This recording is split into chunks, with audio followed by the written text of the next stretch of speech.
Hey, Assalamualaikum, selamat pagi. Hari ni nak share sikit pasal pembiayaan peribadi AgroCash I yang ada AgroBank punya lah. Okay, so kita ada promosi kadar keuntungan serendah 2.43% sehingga 30 April 2021.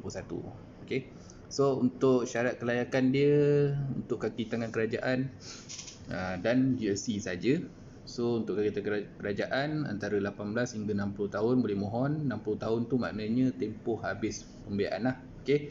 So gaji kasar minimum 1,000 and then potongan gaji tak lebih 60%. Okay. Untuk GLC umur 21 hingga 60 tahun and then pendapatan kasar minimum 2,000. Okay. Potongan untuk kelayakan potongan tak lebih 60% daripada jumlah gaji. Okay, tapi GLC ni dia ada, tengoklah pada agensi tu ada yang tetapkan 50, so kita akan follow 50 lah. Tapi still better sebabnya GLC sebelum ni ada yang boleh layak pinjaman tu ikut gandaan gaji. Contohlah kalau kata gaji dia 3,000, so layak 10 kali gaji, maknanya 30,000. So kalau ikutkan kelayakannya tu limited lah. Tapi as long as kalau kata dengan AgroBank, selagi mana jumlah potongan tu tak lebih 60% daripada gaji, so jumlah kelayakan tu mungkin lebih besar pada tu lah. Okay. So untuk dokumen macam biasa kita nak perlukan seminimum yang mungkin. Sekarang pun boleh mohon by online. So IC, slip gaji 3 bulan and then bank statement 3 bulan lah. Okay. So antara dokumen yang kita perlukan. So apa benefitnya kalau kata kita mohon dengan kadar sekarang ni, kadar 2.43. Satu, kita boleh lebih jimat. Yang kedua, kita boleh tingkatkan baki gaji kita. Yang ketiga, kita dapat kurangkan komitmen lah. So lebih jimat tu maksudnya dari segi berapa kadar keuntungan yang kita akan bayar pada bank. Okay, contohnya kalau kata macam sebelum ni ada financing ataupun pembiayaan peribadi yang kita buat dengan syarikat-syarikat kredit ke ataupun dengan mana-mana koperasi yang biasanya kita tahu dia punya kadar keuntungan tu tinggi. So kita boleh buat satu akaun khas dekat AgroBank dan kita akan tutup pembiayaan tu lah. So dekat situ kita akan jimat dari segi berapa bayar kadar keuntungan. Okay. And then kita dapat tingkatkan baki gaji. Okay, tingkatkan baki gaji dan kurangkan komitmen ni, dia punya function dia lebih kurang sama. Okay, contohlah kalau kata macam baki gaji sebelum ni, contoh macam kita dah keluar gaji, tolak semua komitmen and then baki tinggal 1,000. Tapi lepas kita buat struktur semula hutang kita ni, and then kita dah boleh dapat tambahan gaji lagi. Contoh daripada 1,000 jadi 1,300. So baki 300 tu adalah antara gaji yang kita dapat pulangkan semula kepada kita. Maknanya sebelum ni kita letakkan 300 tu untuk bayar komitmen, so dapat dipulangkan semula. So 300 tu macam-macam lah kita boleh buat kan. And then sama juga konsep dia macam kita kurangkan komitmen. Okay, komitmen contohlah macam sebelum ni satu bulan kita peruntukkan dalam 1,300 untuk bayar macam-macam komitmen. Personal loan berapa banyak ke, kereta ke, kad kredit ke, koperasi ke, macam-macam lah. So benda tu kita strukturkan semula bawah satu akaun. So benda tu sebenarnya boleh dikurangkan. Ada yang kita dah buat sebelum ni. Ada yang macam customer sebelum ni ada punya komitmen 1,300. Kita dapat kurangkan komitmen dia kepada 800 saja. So dekat situ dia dah jimat RM500.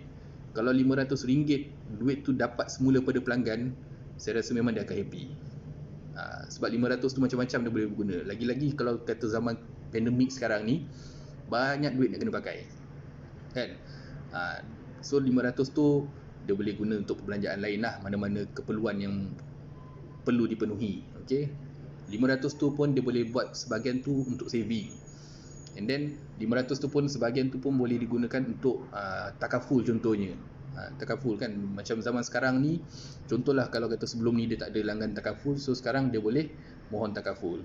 Sekarang ni kalau COVID punya musim ni, kalau kata kita sakit ke apa, memang kita dah risau, kita takut kita kena COVID kan, tu contohnya. So kita perlu dapatkan satu perlindungan. Perlindungan tu penting lah, untuk diri sendiri ke, untuk keluarga ke, untuk anak-anak ke, tu pulang. Okay, so tu antara benefitnya lah yang kita boleh share bila buat perstrukturan hutang ni. Itu antara benda kes-kes, real case yang kita ada. Maknanya gaji dapat ditingkatkan balik baki gaji. Kadang-kadang kita sendiri pun kadang-kadang pernah mengalami jugalah kan. Bila sampai satu masa tu kita dah pening, terpaksa ikat perut. kan, untuk kontrol kita punya perbelanjaan apa semua. Biasanya kalau kata nak kontrol ikat perut perbelanjaan tu pun tak ada masalah apa sebenarnya kan, tapi eloknya kita cari pendapatan tambahan. Tapi kalau kata untuk kes-kes macam kita yang makan gaji ni, antara yang boleh membantu adalah melalui persetujuan hutang ni lah. Tapi biasanya memang kita maklum, kalau kita buat ni tempoh akan jadi panjang balik kan. Tapi kita fikir satu je, bila emergency tu berlaku, kita tak tahu bila. Emergency tu kita tak tahu bila akan berlaku kat kita. Tapi contohlah kalau kata berlakunya emergency tu pada saat kita berada dalam ketegangan kewangan, so benda tu akan jadi masalah pada kita lah. Tapi contohlah emergency tu berlaku selepas kita dah buat persetujuan semula hutang ni. Maknanya contoh macam tadi, komitmen tu dah bertambah balik, komitmen tu dapat kurang, maknanya gaji kita bertambah balik daripada 1,000 jadi 1,500 contohnya. So 500 tu kita boleh guna untuk kegunaan kecemasan. Contohnya lah macam tu lah. Tu lebih mudah faham. Tak kisahlah sebenarnya apa yang orang kata pasal untuk persetujuan semula ni, sebenarnya yang menanggung tu adalah kita lah. Tak adalah kata macam nak lebih kata macam buat persetujuan semula ni, persetujuan hutang ni satu benda yang tak bagus. Tapi bagus tak bagus tu adalah bergantung pada kita juga.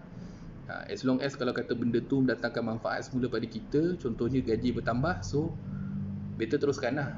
Tapi kalau kata dengan komitmen sekarang ni, you all masih boleh maintain you punya lifestyle, masih boleh ada simpanan, masih boleh ada perbelanjaan ataupun dana kecemasan, so that's fine.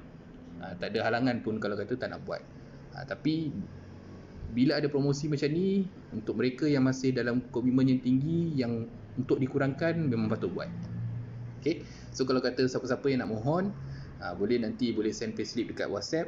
So nanti dia punya link tu saya akan letak dekat komen. Okay, so itu saja untuk hari ni. Terima kasih. Assalamualaikum.